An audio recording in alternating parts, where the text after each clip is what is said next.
Hello, everyone. I'm Scott Jordan. It's Saturday night. That means it's time for Inside Monster Jam, powered by Lucas Oil.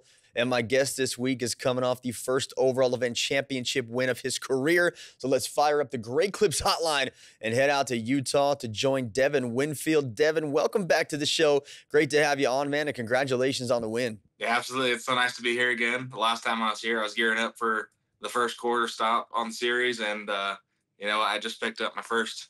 Actually, I'll let you do it. I'll let you introduce this. No, man, that's great.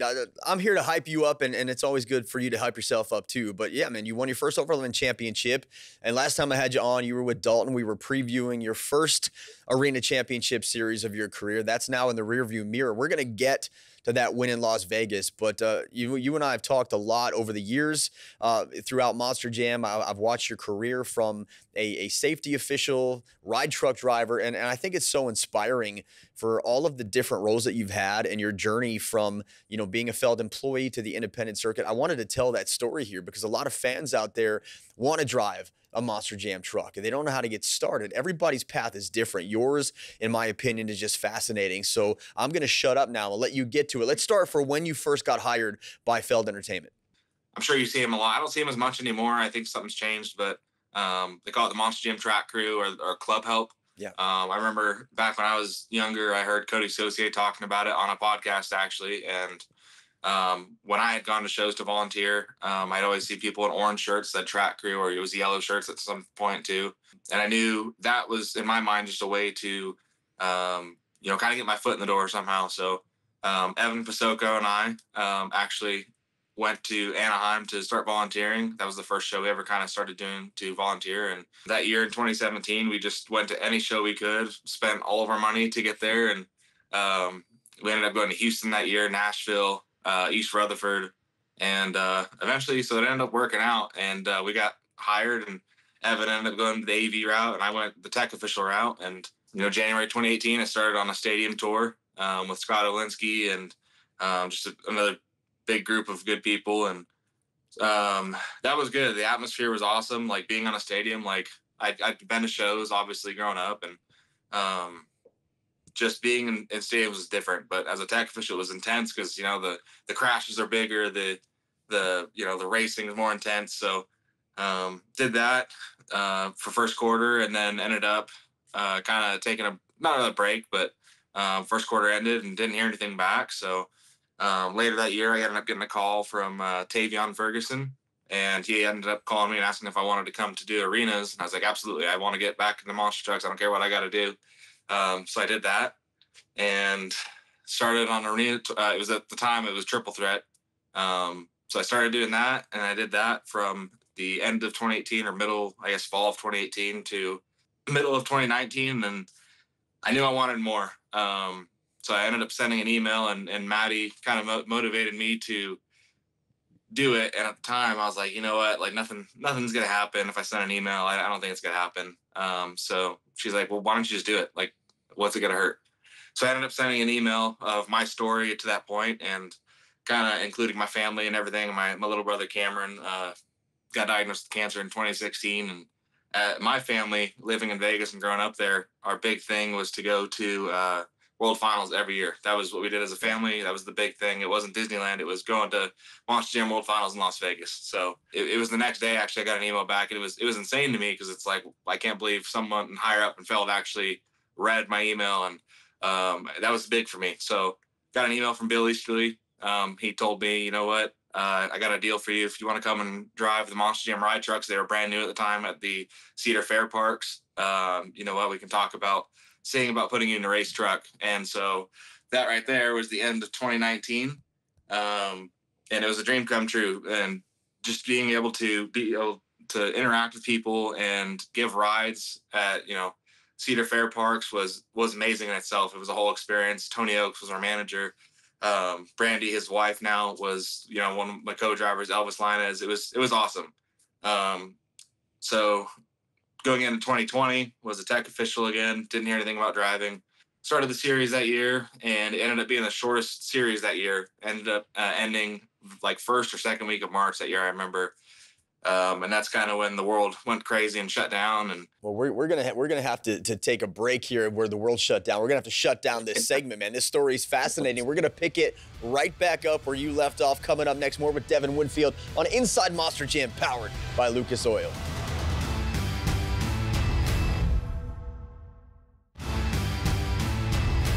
Welcome back to Inside Monster Jam, powered by Lucas Oil. I am joined this week by Earthshaker and Velociraptor driver Devin Winfield as we chat about his incredible journey to Monster Jam. Now, before I let you pick back up where you left off, I want to go back a little bit because you said 2018 on Scott Olinsky Stadium Tour, there were some good people. I hope that I'm a part of that good people because I was there with you at the beginning. And kind of a full circle moment there because in 2019, when you started with the ride trucks at King's Dominion, I show up there with the Andersons, and lo and behold, you're driving us around, man. So I've been kind of a little blip on the map of your journey here so far, man. And I've always appreciated watching you grow into those roles. But yeah, man, let's pick it right up COVID. So COVID hits, and then what happens? yeah, absolutely. So also that was a little Easter egg to you. You were on my tour. I remember that. Yeah.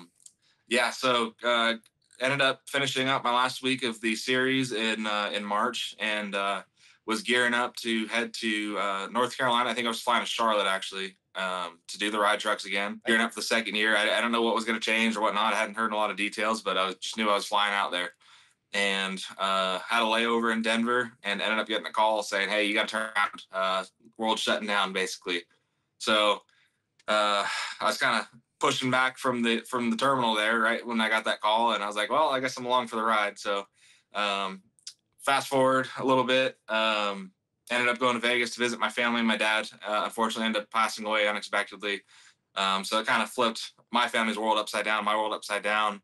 I didn't have monster trucks. That's all I'd ever known since I was 18, and moved home to take care of my mom, and it was hard for sure. And in the middle of all that, like, Monster Jam wasn't running, nobody was running, and so kind of just let time pass by for a little bit. And I'd say midway through 2021, Alex Barden was working for an independent team, and I knew Monster Jam wasn't running at the time. So I just wanted to get back into it somehow. I needed to be around trucks. And so I messaged him and basically ended up getting my foot in the door with that team. And this time I took a different route. I wasn't a tech official anymore. I wanted to learn how to work on the trucks. So that's what I did. I went and was a crew chief on a couple different trucks on an independent team, and learned how to work on them and ins and outs of everything I could, just soaked it in like a sponge. And 2022 came around, and it was February 2022, and ended up doing my first ever show. Fast forward that same year in April, I started driving full-time monster trucks. So that in itself was awesome. I never thought I'd be there. Ended up driving for that team for a little bit, learned quite a bit, and just little bits how to drive a truck, how to fix them, how to drive them without breaking them the best you can. And what team was that, Devin? What team was that? That was Monster Truck Wars. Okay. Yeah, so I worked for Monster Truck Wars, ended up driving a couple different trucks there for them. Did that for almost 2 years, about 2 years, and then in March of 2023, end of March, I ended up messaging Mike Christensen and kind of sealed the deal there. And I knew that I wanted to move forward with my career, and Monster Jam had, come back full circle. And I was excited. I was, hit the ground running, ended up joining Team Throttle Monster in April of 2023. And first thing I did, I hopped in the rig with Too Tall, and Bailey Shea was driving Monster Mutt Dalmatian at the time, and I started crewing for them April last year. So it was awesome just to be able to get thrown right into jam again after some hard times, and it truly lifted my spirits. It was fun. So I just, again, kind of started getting the gears turning again, how to work on trucks. And it's obviously Monster Jam's a lot more serious, and the breakage is different, and the tracks are different. So I had to learn all that again, and got to see all these people that I knew before, and it was pretty cool.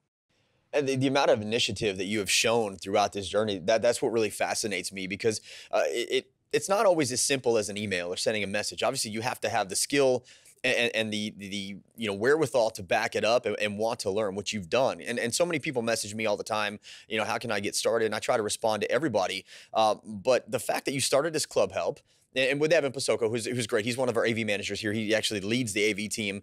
The fact that you two started together, now you're a champion, and he's a manager, that's pretty cool Easter egg there. But the fact that you showed that initiative to message anybody, just like an open email. Hey, this is what I'm interested in. You get a response, and then you message Mike. Nothing to lose. You took that initiative, and that paid off in a big way, man. That's huge, and that all led you to Las Vegas to the overall event championship. And we're going to go back to the Thomas and Mack Center next with Devin Winfield on Inside Monster Jam, powered by Lucas Oil.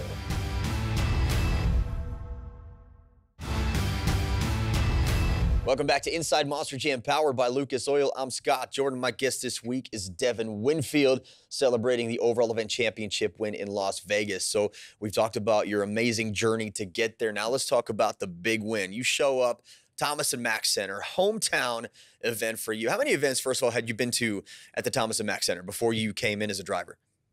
You know what? I had grown up in Vegas, obviously, and ended up going to National Finals Rodeo there a couple times. I think I might have been to like 1 or 2 basketball games with my grandpa. But that's it. I've been there, maybe count them in one hand, maybe 5 times, but haven't been there a whole lot. Never went there for Monster Jam because by the time they started going to that venue, I was already on the road with Monster Jam. So yeah, I lived there for 11 years. I know how big the National Finals Rodeo is. Maybe you and I crossed paths inadvertently there during that week. So you show up Saturday night, prime time. And you go second in racing, third in skills. You win the donut competition, fourth in freestyle. At what point did you know that you were in contention for the event championship, or did you not know at all? no, so I kind of walk you through the night again. So we came into racing, and I was trying hard. I really wanted to get a race win. That's kind of my strong suit. I feel like is anything racing. I'm a racer at heart. So I came into racing, ended up getting second. I think Mike actually edged me out and beat me. Went into skills. My first move was really good. I think my first move, I popped it up on the pod and kind of held there and held my steering wheel out the window, and it ended up working out pretty good. My second move, it worked out, but it didn't work out the way I wanted to. I wanted to sit there and balance it and just try to rack up some more points to get me in that first position. Didn't work out, but it's all right. Went back up the tunnel, got out of my truck, plugged it in, got everything ready for the halftime. And I looked on the video board they had back in the back, and it said I was in first. And I've, as far as I remember, this series that we had the first quarter, I don't remember ever seeing that.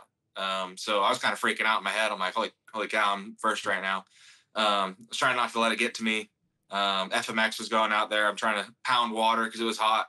And going into donuts, I was trying to just stay calm and collected.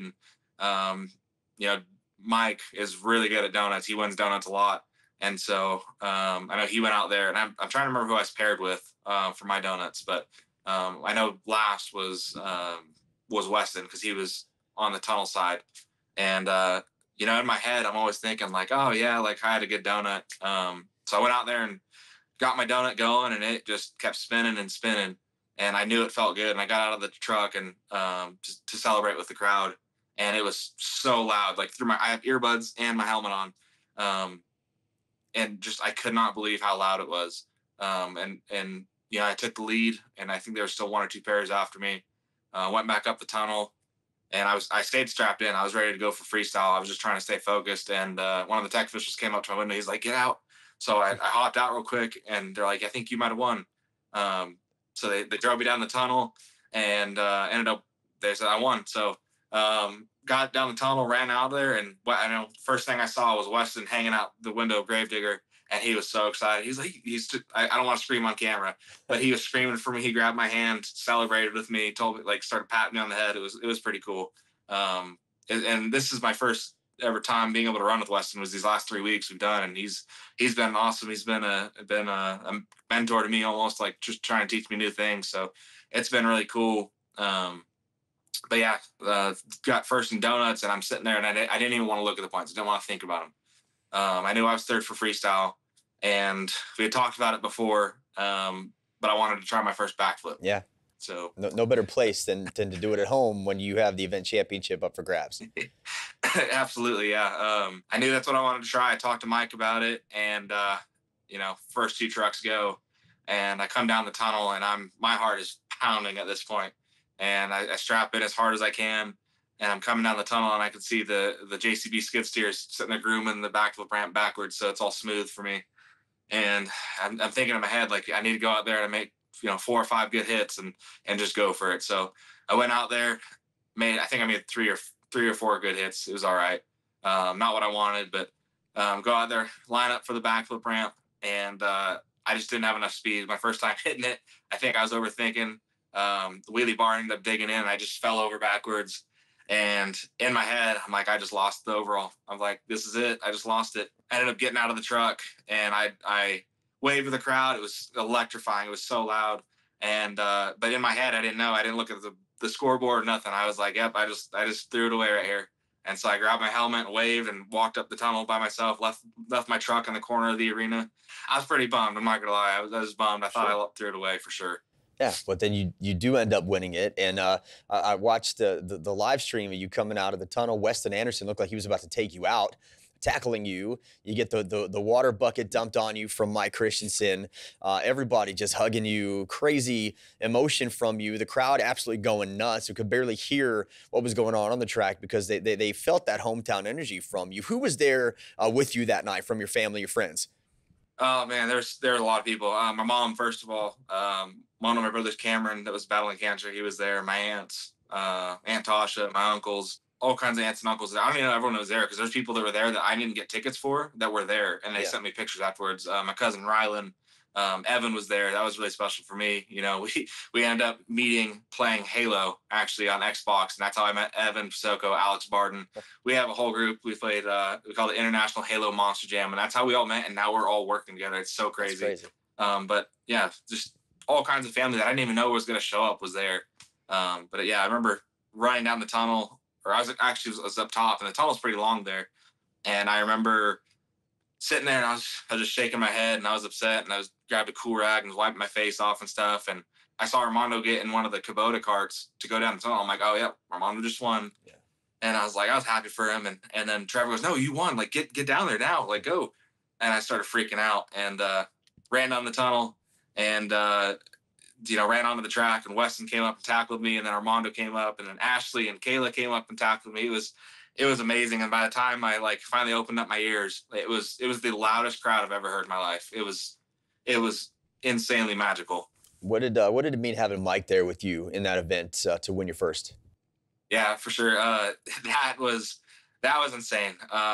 Mike's obviously the team captain for us, and he always gives off this serious vibe. And I remember I was sitting there giving my interview with Kay Young, and I didn't see him at all. He was really good at sneaking up on me. Sitting there giving my interview, and I look to my left a little bit, and the next thing I knew, I see a bucket coming right towards me, and it was Mike, and he splashes me, and I wiped water in my face, and he was so excited. He threw his arms up in the air, was screaming at me. He was like, yeah. But that was, for me, was special because I'd never seen Mike in that way. But for him to be that excited and tell me he's proud of me was really special to me. And so now that you've won the first overall event championship, I don't know that it can get any bigger than doing it in your hometown. But if there was another city you could win number 2, what would it be? Honestly, any of them. Every place I've been to this year has been awesome. The hometown one takes the cake, I think, for sure. You know what? But I'll take it anywhere. Anywhere, it's so special to be able to win one of these things. It's not easy. Tacoma would be cool. Tacoma's a big place. If I end up going back there, I would love to do so. But on a stop this year, I think San Jose, because that's where I made my Monster Jam debut. San Jose, I think, would be my next stop for an overall. Also, Salt Lake City is nearby, the home of Team Throttle Monster. I'm just saying, World Finals there next year. Might be a cool kind of ending to this storybook start of your career to win a championship at the home of Team Throttle Monster on the biggest stage of them all, right? Oh, absolutely, yeah. That is the ultimate dream, to be able to, if I could win it here, in the arena here, but if I'm able to somehow make it to World Finals, that's been the dream of mine since I was started forming memories in my head about monster trucks. So if I could make it to World Finals and win that, then I don't even know. I can't even think that up right now. We're going to get to work on writing that storybook ending for you. Coming up next, your fan questions for Devin. Stay right where you are. More Inside Monster Jam powered by Lucas Oil is next.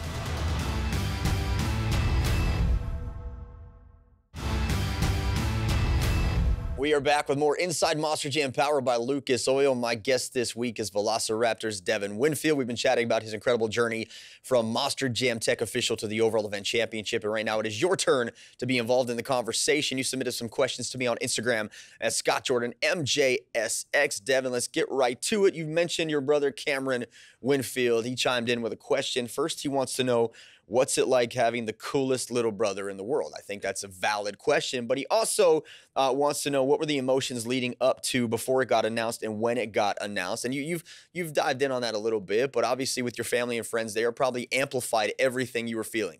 Yeah, absolutely. Leading up to it, it was a roller coaster. Like I didn't fully know that I had gotten it, and I didn't think I'd gotten it, especially after failing the backflip. And so in my head, I was kind of bummed. I was like, man, I was so close again and threw it away, because I've been close before. I got a couple seconds in overall, and this time was different. Like it was Vegas. I had to go all out here, and leading up to it, I was bummed. I thought I threw it away, and then when Trevor came up to me and told me I got it, it was like fireworks started going off in my head. It was amazing. So that happening, and then everybody on the tour coming up and running up to me on the pod was amazing, and having my brother there and having Mike throw water in my face and hug me, it was amazing. It was truly, I can't even describe it. It was just storybook perfect. Unreal. All right. So Cursed Winning is asking, what's been one of the most difficult things about being on the road, and some of the biggest obstacles you faced? And also was just saying that your mom, Kyle, brothers, family, or friends are so proud of you. So your family chiming in on the Instagram family. But for you, what's been one of the biggest obstacles about being on the road? Yeah, I mean, more to I guess a physical level. It's hard to eat right. It's hard to eat healthy on the road. It kind of sucks, but that, and then obviously being away from home is the worst part for me. It's just missing family, missing my dogs, missing my friends, my family, Maddie. Anybody that I'm away from for a period of time doing this. That's the worst part for me. But it's not bad. Like I get to entertain people, and luckily we have technology today where I can call them on my phone or whatever, but it's obviously not the same as being there in person. So that for me is the hardest part of me being on the road. All right, well, Devin, congratulations again, man. Journey to overall event champion. I'm sure the first of many for you in your career, man. But congrats again, and thanks for being here. Thank you. No problem. Thank you for having me. I appreciate it. As for you folks, I will see you right here next week. You know where to find me. Inside Monster Jam, powered by Lucas Oil.